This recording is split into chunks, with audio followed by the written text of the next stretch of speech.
So to start off this review of some of the European cinema I saw at the festival, I'm going to talk about, by far, the most stereotypically European film ever.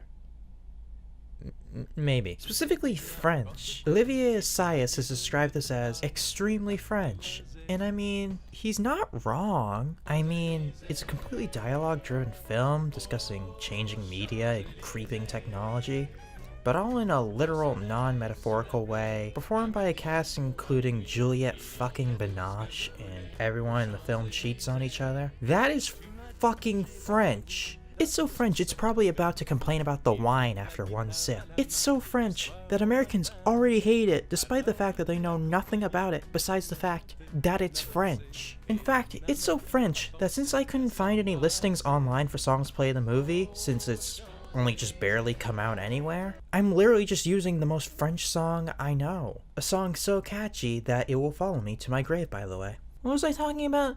Oh yeah, I'm supposed to be reviewing a movie, aren't I? Shit, I forgot that's my job. Basically, the film centers on a debate on the value of digital media, particularly in the medium of fiction and novels. And particularly, it's talking about, is technology alienating us? Is this good for the medium? Is it bad? There's a lot of discussion on that. There's even a side discussion on, when it comes to fiction, should autofiction be allowed to count as fiction? There's a lot to discuss with these topics, and that's what they do. They discuss these topics in detail, and they discuss more, and more, and more.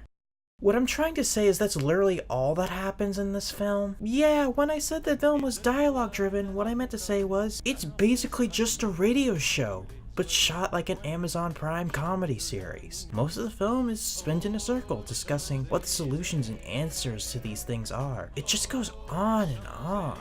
I mean, who would just want to listen to a bunch of privileged people talk about media consumption for a while? That'd be ridiculous.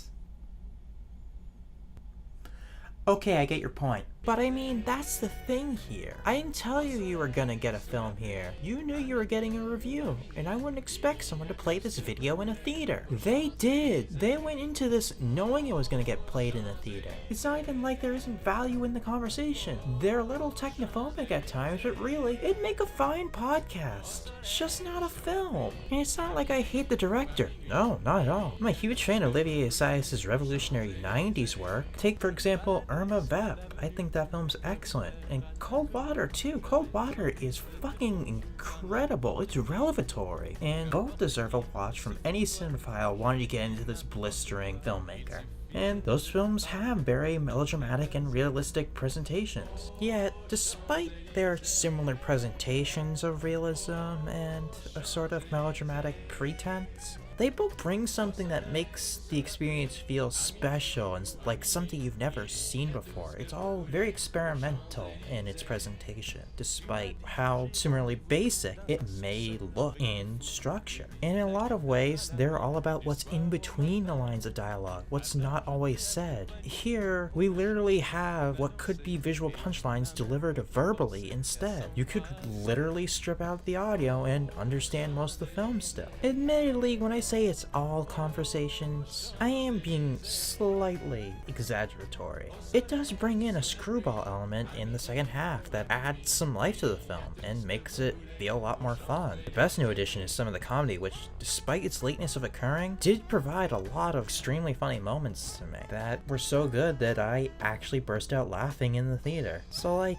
yeah, it does certainly bring the film up a notch, and it gives these amazing actors something to work off of. But even then, that concept of being screwball isn't really explored. It's not exactly The Apartment. There's no hijinks. It's just a few scenes where a few awkward things happen. So even the part that brings this film up isn't really fully finished. In the end, it's just not really a film, I guess. It's not insulting, it's not talking down to us, and it's not incompetent. It's certainly not poorly directed, and it can be really quite funny when it wants to be. But I couldn't help but feel bored at times. There's just not enough here to be a movie, and in a lot of ways, it's fine, and I don't blame you if you enjoyed it. There's just so little for me to get into. Olivier Assayas' nonfiction gets a 5 out of 10.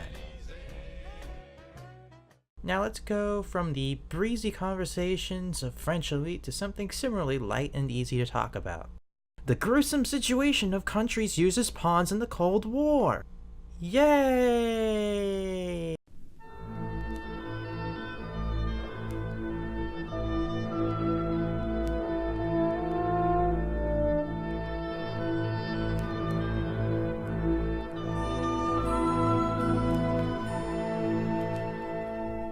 When we talk about the Cold War here in the US, we talk about that fear of mutually assured destruction, of the Red Scare, of Strangelove and fallout shelters. But we often forget that for a lot of Europe, it was a tale of separation being used as a pawn. The threat of mutually assured destruction was one that they knew that even if it was scary, they had absolutely no control in. They imagined the barbed wire on the Berlin Wall, authoritarianism, and families arbitrarily divided just for two powers seemingly hell-bent on killing the entire world. Now, admittedly, this is probably bringing my short on Suspiria to mind, and yeah, they certainly have a lot of Cold War themes in common, like the control authoritarianism had at the time, and the fear of not being able to control your own life. But I think the clear difference with this one is the clear view on separation here. The film comes from Poland, and if you weren't aware, Poland kind of got the short end of the stick in the 20th century. Director Paweł Pawlikowski, director of Ida, one of my favorite films of 2014, presents the Polish people as captive. They exploit minority tribal groups in the area for their culture to spread the news of Stalin. They're propagandic,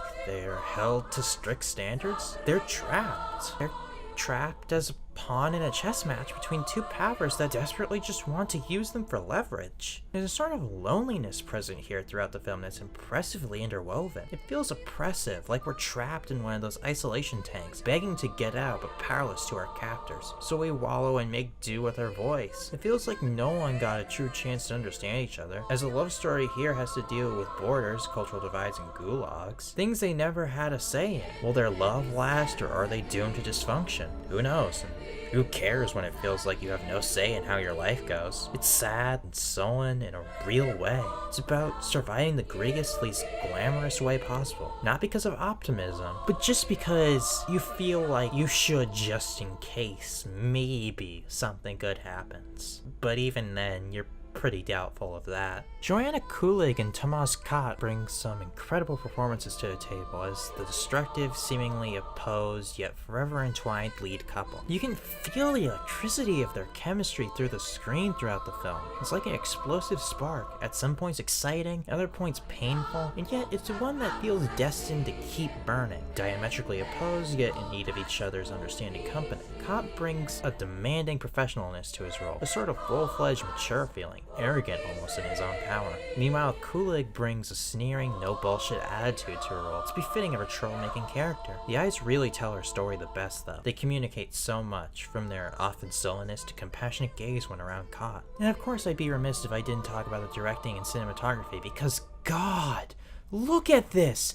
Look at this! The type of cinematography is the kind of thing I live for. It's absolutely breathtaking. Admittedly, I kind of expect this after his film Ida was very similarly stupidly well shot. It is framed to perfection. Each dolly back proves more informative. Headroom is always doled out in interesting ways that allow for new understandings of how to read a scene. Interchanges of short and long focus rigs make it so the frame are just as busy or as empty as they need be, so that only items we see on screen are the only things that we need to know. Just god damn! It's so wonderful! Cinematographer Lucas Zoll teamed up with Pawlikowski again to bring us yet another perfectly composed black and white 4:3 piece of brilliance. Although as much as I love it, it does feel kind of weird watching this after Ida. In fact, it's extremely weird knowing that this is his first since then, that he'd do another film in the exact same style, black and white,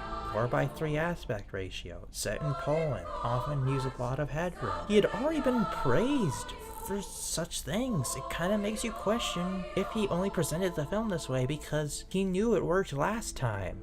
Like, sure, it's gorgeous, but it makes you question if he's doing these choices just to mimic something, or if they're communicating something different now. It feels really weird, especially considering that besides these two films back to back, his filmography looks very different in comparison. He still has the same touch, but it's not as similar as these two films are to each other.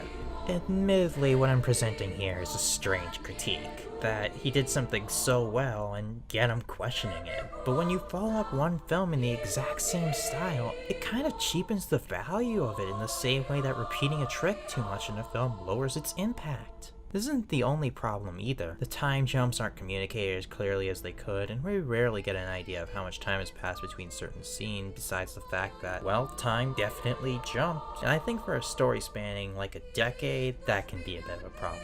Other than that though, it's still a fantastic film. Not quite to the level of Ida, but it comes pretty damn close. In fact, this film's so good that it'd probably fare even better when viewed in a vacuum so that it doesn't have to compare to its predecessor. But unfortunately, I can't view it in a vacuum, and that knowledge was stuck in my head the whole time.